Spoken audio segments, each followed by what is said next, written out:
Very good morning बच्चों मैंने last lecture में एक टॉपिक डिस्कस किया था, revaluation of assets and liabilities. ठीक है, जब आप असेट्स और लायबिलिटीज़ का वैल्यूएशन करते हो तो उस पर प्रॉफिट और जो लॉस निकलेगा उसकी जो कंडीशन थी, want to distribute, don't want to distribute, लेकिन उसको किसी और लैंग्वेज से मैंने रिलेट करके आपको एक्सप्लेन किया है पूरा। ठीक है, एक चीज़ और देखना बच्चे, आज जब आप वैल्यूएशन करोगे, ठीक है, आज जब वैल्यूएशन करोगे आप, तो वैल्यूएशन करने से पहले थोड़ी सी एक लैंग्वेज है उसको ध्यान से समझना। बच्चे आपके पास ये बैलेंस शीट भी बना है। बैलेंस शीट में जो वैल्यूज हैं 31 मार्च की, ये ओल्ड वैल्यूज हैं। ठीक है, इसके अंदर आपके पास फर्नीचर गिवन है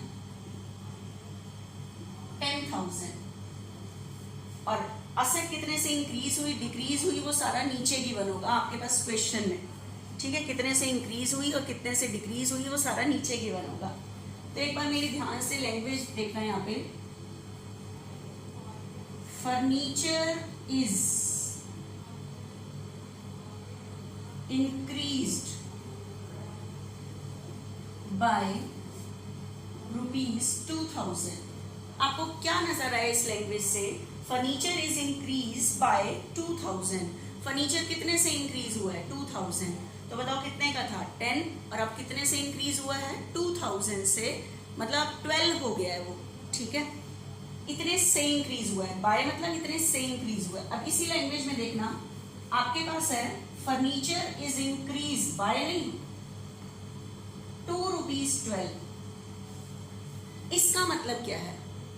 फर्नीचर इज इंक्रीज बाय नहीं है, इंक्रीज ₹2.12। इसका मतलब ये नहीं कि वो 12,000 से इंक्रीज हुआ। इंक्रीज 2 जब आ जाता है लैंग्वेज में, इसका मतलब है ये बढ़कर 12 हो गया है। तो आपको अब अंदर से कंपेयर करना पड़ेगा। पहले कितना था? 10, अब बढ़कर कितना हो गया है? 12। बाय होता है इतने से बढ़ गया, 2 मतलब बढ़कर इतना हो गया। तो पहले था 10 और अब बढ़ के कितना हुआ है? 12। तो बढ़ा तो 2 से ही ना। ठीक है, क्योंकि जितने से बढ़ रहा है जितने से कम हो रहा है वो मेरे लिए प्रॉफिट और लॉस है। ठीक, अब एक और लैंग्वेज, फर्नीचर इज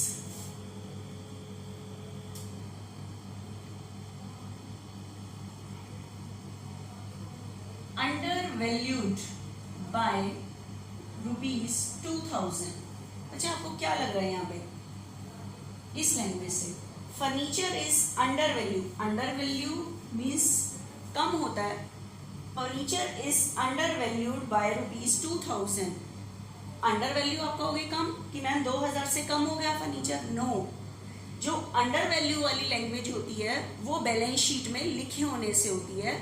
मतलब बैलेंस शीट में जो फर्नीचर की वैल्यू दिखाई हुई है वो 2,000 से कम दिखाई हुई है। अंडर वैल्यू वाली जो लैंग्वेज होती है वो बैलेंस शीट में लिखे होने से होती है। इसका मतलब ये नहीं है ये 2,000 से कम हो गया।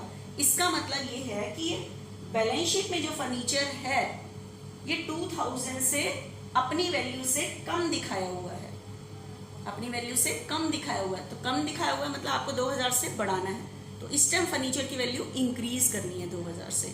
अगर इस अंडर वैल्यू की जगह ओवर वैल्यूड होता, तो ओवर वैल्यूड का मतलब होता है ज्यादा। तो furniture is over valued by 2,000। तो अब ये नहीं कि ये फर्नीचर 2,000 से बढ़ गया है, नो, 2,000 से ओवर वैल्यू होता है ज्यादा। ज्यादा मतलब 2,000 से ज्यादा दिखाया हुआ है कि फर्नीचर जो बैलेंस शीट में दिखाया हुआ है वो 2,000 से ज्यादा दिखाया हुआ है। ज्यादा दिखाया हुआ है बैलेंस शीट में तो आपको कम करना है, उल्टी लैंग्वेज जाती है, तो थोड़ा सा ध्यान से करना है। ठीक है, तो देखना, अब मैं आपको इलस्ट्रेशन स्टार्ट कर रही हूँ। 3 टॉपिक ध्यान से लेके चलने हैं आपने। ठीक है, गुडविल, अनडिस्ट्रीब्यूटेड प्रॉफिट और प्रॉफिट ऑन रिवैल्यूएशन, इसकी हमने कौन सी एंट्री करनी है?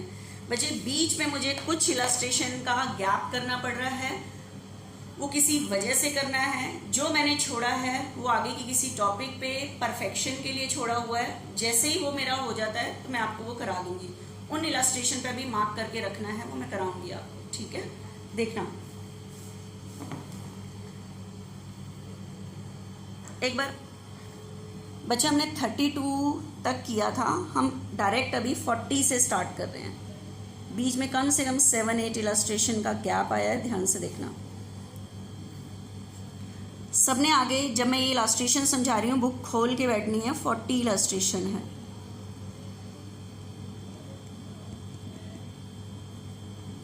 A, B, C are partner sharing profit and loss in the ratio of 3:3:2. Their balance sheet as at 31st March was as follow. ये बैलेंस शीट गिवन है बच्चे 31 मार्च 2019 की, ओल्ड बैलेंस शीट गिवन है। देखना balance sheet में क्या क्या है। Cash at bank, debtors, stock, machinery, building, creditors, general reserve. मुझे बता सकते हो बैलेंस शीट में ये जनरल रिजर्व यहाँ पड़ा हुआ क्या शो कर रहा है? अनडिस्ट्रीब्यूटेड प्रॉफिट, क्योंकि अगर ये बढ़ चुका होता तो इसका बैलेंस खत्म हो चुका होता। तो इस प्रॉफिट पे पार्टनर्स का राइट है ओल्ड रेशियो में, लेकिन कंडीशन पढ़नी पड़ेगी वांट टू डिस्ट्रीब्यूट या डोंट वांट। ये कैपिटल के बैलेंस हैं, ठीक है। देखना आगे कंडीशन क्या है। 31 मार्च की बैलेंस शीट के बाद कह रहा है partner decided that with effect from 1st April 2019 they would share profit and loss in the ratio of 4:3:2, ठीक है। 1 अप्रैल से डिसाइड किया कि ये प्रॉफिट को किस रेशियो में डिस्ट्रीब्यूट करेंगे, 4:3:2। ये this is the new ratio. It was agreed that stock be valued at 110। Stock का वैल्यूशन कितना हुआ है? 110। चेक करो पुरानी बैलेंस शीट में कितना था। स्टॉक हमारे पास था 110 और अब इसका वैल्यूशन हुआ है बच्चे 110। तो बताओ स्टॉक की वैल्यू क्या हो